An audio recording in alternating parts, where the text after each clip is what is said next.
친절한 시사, 시원한 통찰, 노영희의 출발 새 아침, 슬기로운 인터뷰.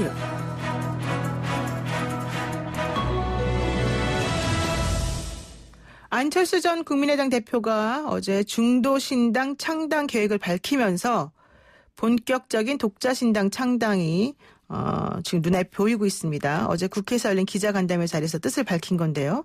안철수계 의원으로 분류되는 분들 중에서 유일하게 지역구를 가지고 계시는 바른미래당의 권은희 의원이 그 자리에 함께했단 말이죠. 저희가 전화로 한번 상황을 여쭤보도록 하겠습니다. 의원님 안녕하세요. 네, 안녕하십니까. 네, 안철수 의원님 이제 아무래도 한국 오시니까 아무래도 네. 모양이 힘을 좀 받는 모양인 것 같고 또 의원님들께서도 열심히 적극적으로 공격적으로 나서는 모양인 것 같은데 단도직입적으로 여쭐게요. 탈당하시고 안철수 신당에 합류하시는 걸까요?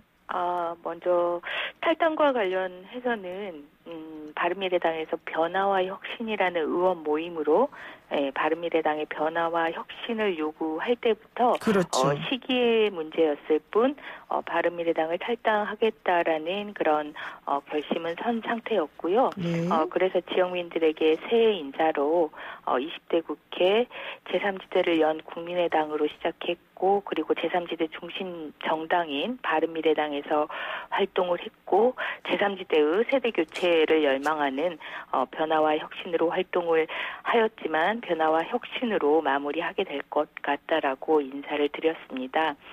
그런데 이제 안철수 신당의 합류 문제는 2월 한 달 동안 안철수 신당이 이 제3지대 지대에서 어떠한 기능과 역할을 할 수 있을지에 대해서 안철수 대표와 소통하고 의견을 나누면서 최종적으로 결정이 될 것 같습니다. 그런데 처음에 이제 우리 권 의원님께서는 그 변화와 혁신이라고 하는 변혁 창당 준비위에 합류를 하시면서 네. 새로운 보수당하고 같은 길을 가실 건지 여기에 대해서 조금 사람들이 가능성이 있다라고 봤었단 말이에요. 그러다가 전격적으로 중단이 되고 이제 안철수 신당 쪽으로 조금 방향을 튼 거 아니냐 이런 얘기 나오고 있거든요. 방향을 튼 거는 아니고 네. 같은 위치에 저는 자리를 하고 있는데요. 새로운 보수당과 관련해서는 이 새로운 보수당이 과연 자유한국당과의 통합을 하지 않고 제3지대에 끝까지 머물러 있을지에 대해서 관망해야 되는 시간이 필요했기 때문에 그런 관망의 시간을 가진 것이고요. 안철수 신당 역시 제3지대에서 제3지대를 지금 파편화된 제3지대를 하나로 다시 통합시킬 수 있는 그런 힘과 영향력과 의지를 가질 수 있을지를 지켜보는 그런 시간이 필요할 것 같습니다. 그런데 안철수 신당을 만든다 하더라도요. 사실 지역구 의원이시니까 권은희 의원께서는 뭐 탈당하고 다시 가셔도 상관없겠지만 계속 기본적으로는 비례의원들이 많이 계신 상황에서 탈당이라고 하는 게 가능할지 또 한다면 시기는 어느 정도 될지 이것도 좀 궁금해하더라고요. 비례의원들은 현실적으로는 지금 탈당이 어렵지 않겠습니까? 예, 출당이 불가능한 상황이기 네. 때문에 탈당이 어렵고 탈당이 된다라고 한다면 선거 전에 후보 등록일 정도의 탈당이 가능할 것 같습니다. 그러면은 의원님께서도 그 즈음에 만약에 행동을 개시한다면 하시겠네요? 아니요, 저는 탈당과 관련해서는 네. 이미 이 결심을 조만간. 연초에 한 상태이기 때문에 네네. 조만간 이루어질 수 있는 상황이라고 보고 있습니다. 그렇군요. 그럼 어제 간담회 이후에 의원님들께서 분위기는 어떻던가요? 신당과 관련해서는 안철수 대표와 지금 계속 소통을 하고 있는 상황이고요. 네. 안철수 신당 내에서 안철수 대표의 향후 계획과 그리고 의지 그리고 정치력에 대한 부분 이런 부분들에 대해서 계속 의견을 나누면서 지금 진행을 하고 있습니다. 근데 안철수 대표, 그러니까 전 대표는 사실 이번이 만든다면 네 번째 당을 만드는 건데 지난번에 국민의당 만들 때하고는 호남 쪽 분위기도 완전히 다르고 사실은 생각보다 많이 어려울 거다라는 추측들이 있거든요. 그런 분위기는 없나요? 의원님들 속에서? 안철수 대표와 그런 이야기를 나눴습니다. 예전 국민의당에 비해서 이 호남의 지지, 이 호남 그 안철수 대표에 대한 신뢰 이 부분이 변했기 때문에 이는 국민의당보다 어려운 상황이 전개가 될 것이다. 하지만 국민의당 때는 제3지대라는 공간이 전혀 열리지 않았었는데 지금은 무당층이라고 불리우는 분들이 33%를 점할 정도로 이 제3지대의 공간이 활짝 열려 있기 때문에 그때보다 이 상황은 좋은 상황이다라는 그런 이야기를 서로 나누었습니다.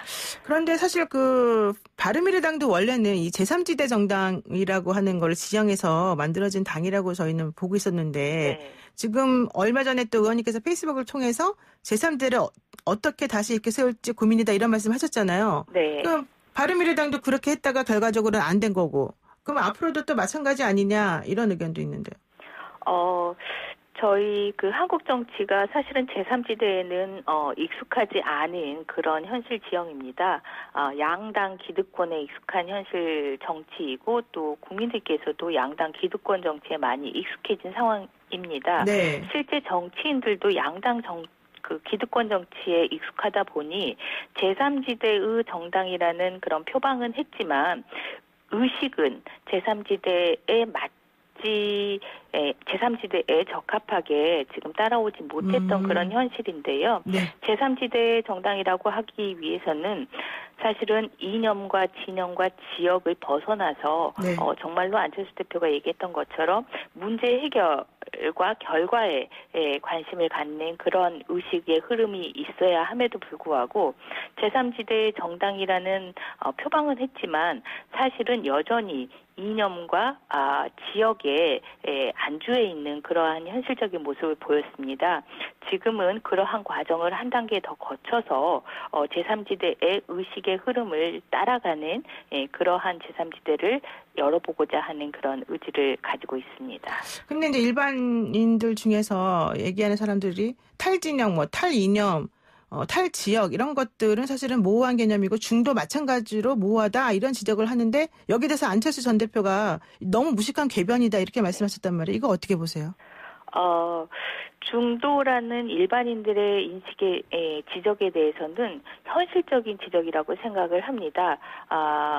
지금 제가 조금 전에 말씀드렸다시피 한국 정치는 또 일반 국민들께서도 양당 기득권 정치에 익숙하기 때문에 진보나 보수가 아닌 중도에 대해서는 그 모호하다라는 그런 지적을 할 수밖에 없는 현실 상황인데요. 이 안철수 대표가 여기에 대해서 궤변이라고 밝힌 것은 그러한 현실 정치의 지형에 안주하지 않겠다라는 강력한 의지의 표현이라고 받아들였습니다. 그렇군요. 근데 그게 성공하겠습니까?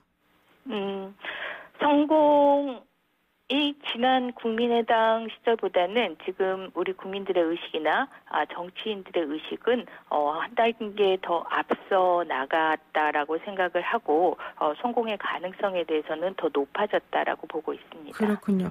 얼마 전에 손학규 대표하고 안 전 대표가 회동하면서 사실은 분위기가 어떨까 다들 궁금했었는데 결과는 매우 안 좋게 끝났습니다. 이거 왜 그러는 거예요? 기본적으로는 손학규 대표가 이 제3지대에 대한 그 인식과 제3지대에 맞는 리더십이 아니기 때문에 당내에서 계속 리더십과 관련된 지적이 있었고 손학규 대표에 대해서 지도부를 새로 교체해야 된다라는 요구가 있었는데 안철수 대표를 만나는 그 상황까지도 손학규 대표가 스스로 무엇이 문제인지 안철수 대표가 무엇을 요구하는 건지 이 총선에 나아가는 제3지대가 어떤 준비를 해야 되는 건지 여전히 인식이 전혀 없었던 그런 상황이 가장 큰 문제라고 보고 있습니다. 그렇군요. 오늘 신당 창당 추진위원장 발표한다고 하던데 어떤 분일지 좀 알려주시면 안 될까요? 이 라디오 인터뷰가 끝나고 다시 모여서 회의를 하는데 그 회의를 통해서 좀 구체화된 그런 논의가 진행될 예정입니다. 네, 알겠습니다. 오늘 말씀 여기까지 듣겠습니다. 고맙습니다. 네, 감사합니다. 네, 지금까지 바른미래당의 권은희 의원과 함께했습니다.